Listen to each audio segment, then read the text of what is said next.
Boa noite. A gente ficou com as células eucariontes. Os componentes do grupo é Ana Beatriz, Gladson Martins, Liz Oliveira e eu, Luiz Stephanie.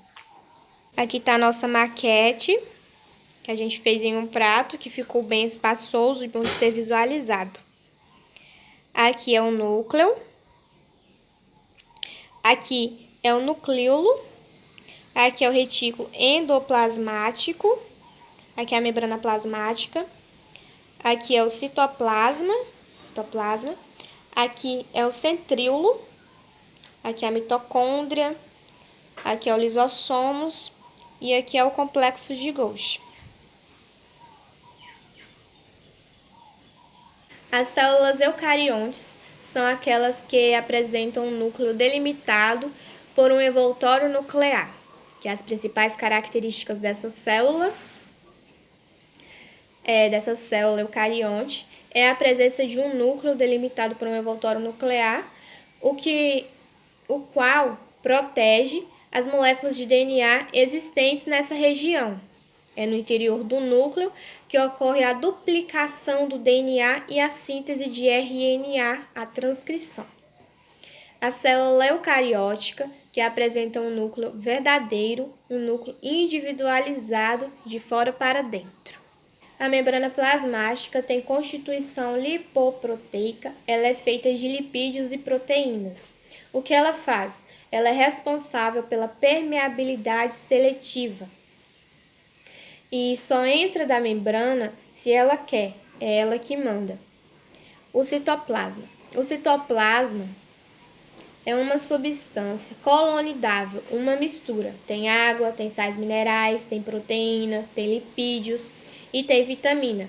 E lá ocorrem as reações químicas. Onde ocorrem as reações químicas na célula? Ocorre no citoplasma. Todas as estruturas estão lá, no citoplasma. Lisossomo. Liso quer dizer quebra. Vem de liso. Lise, quebra. Somo é o corpo que faz a digestão celular. O que o lisossomo faz? Ele faz a digestão celular. Se uma bactéria entra nessa célula, ela vai ser digerida pela hidrolases ácidas que estão presentes nos lisossomos. Nucleolo. O nucleolo, ele é feito de RNA ribossômico que vai dar origem ao ribossomo. O centríolo. O centríolo é feito de microtubo.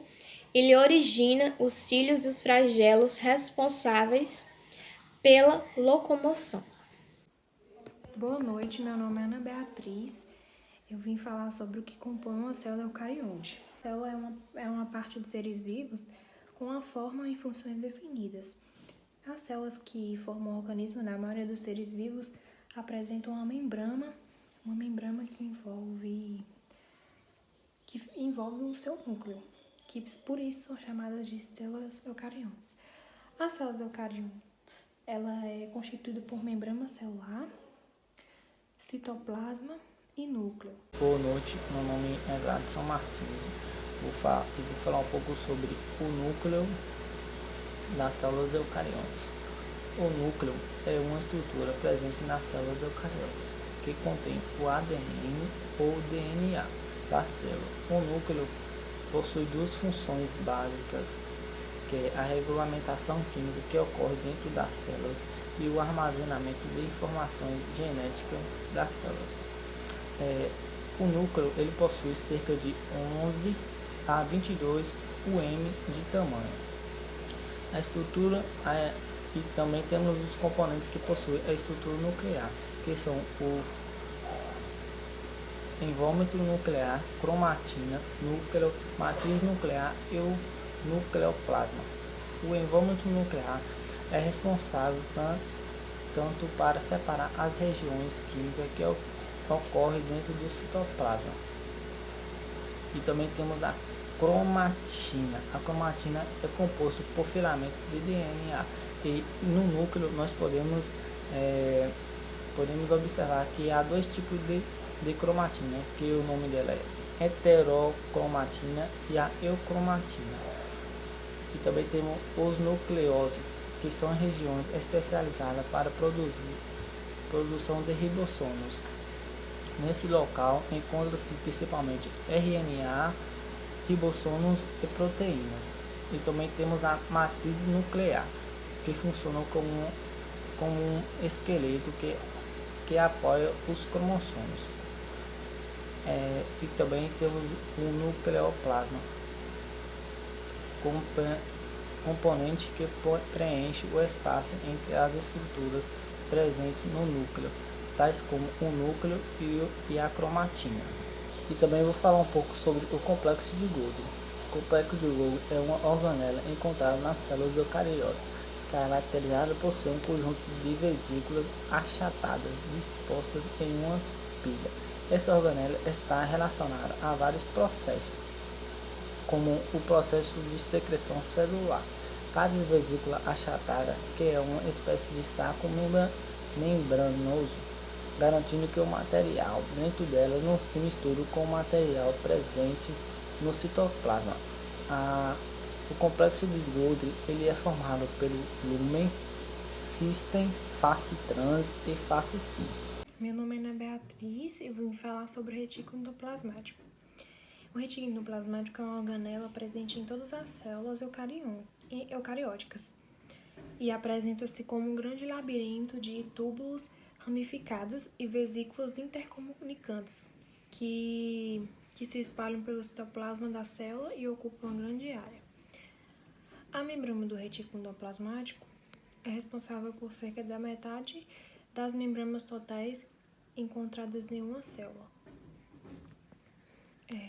O retículo endoplasmático ele apresenta duas porções distintas, a lisa e a rugosa.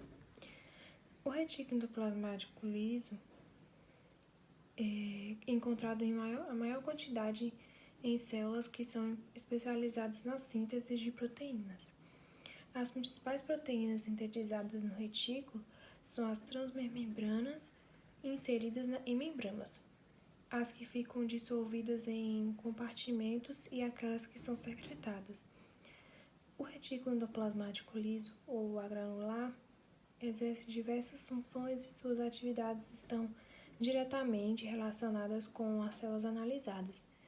Esse retículo pode estar relacionado com a produção de esteroides e fosfolipídios, hidrólise do glicogênio, detoxificação de substâncias químicas e até mesmo com contração muscular. E nesse caso, o retículo ele é encontrado nas células musculares estriadas e recebe o nome de retículo sarcoplástico. Boa noite, eu me chamo Liz e agora eu vou explicar um pouquinho sobre as mitocôndrias. As mitocôndrias são organelas celulares relacionadas com o processo da respiração celular. São frequentemente referidas como casas de força das células, pois por meio do processo de respiração celular, uma grande quantidade de ATP é gerada. Elas são organelas de formato esférico ou alongados, encontradas em quase todas as células eucariontes. As cristas mitocondriais são responsáveis por garantir o aumento da superfície da membrana interna. Nesta crista é possível perceber a presença de enzimas e também outros componentes que são importantes no processo da respiração celular. As células que consomem muita energia apresentam os mitocôndrias com grande quantidade de cristas. Na matriz mitocondrial encontra-se uma grande quantidade de enzimas que atuam na respiração celular. Outras proteínas, materiais genéticos como DNA e RNA e ribossomos. O DNA encontrado nas mitocôndrias é muito semelhante ao das bactérias, apresentando-se com filamentos duplos e circulares. Os filamentos de DNA são sintetizados na própria organela e sua duplicação ocorre sem interferência do DNA nuclear. Nas mitocôndrias também são sintetizadas algumas proteínas, mas em menor quantidade. As mitocôndrias são capazes de se fundir e se dividir por fissão binária, assim como organismos procariontes.